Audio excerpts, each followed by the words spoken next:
Hello friends, today we will learn about mass communication.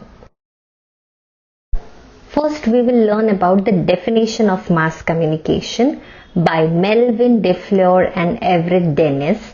Mass communication is a process in which professional communicators use media to disseminate messages widely and rapidly, continuously to arouse intended meaning in large and diverse audience in attempts to influence them in a variety of ways.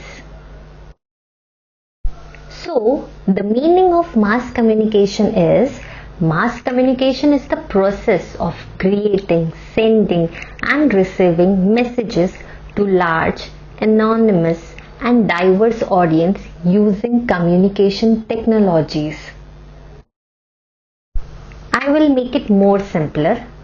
What does mass means? It refers to the large number of people who receive the message. People, the sender doesn't personally know them. Now what does the sender do? Communication. It means the act of sharing information. Now to communicate to the large audience, it needs technology.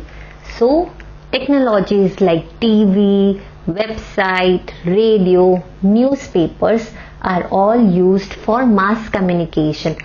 It's what that separates mass communication from interpersonal communication, like talking to a friend.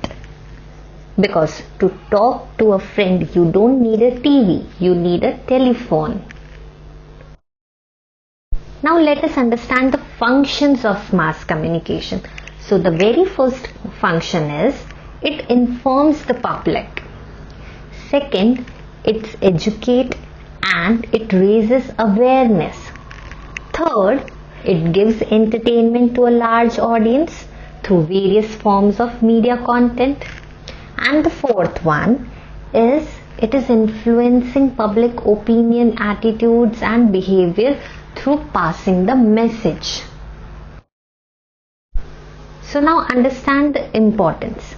Mass communication plays an essential role in shaping culture, public opinion and societal attitudes worldwide with their information.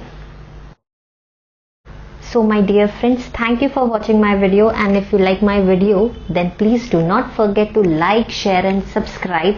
Till then, bye bye, and in the next video we will know about what careers you can get with a mass communication degree. Till then, keep learning, keep growing.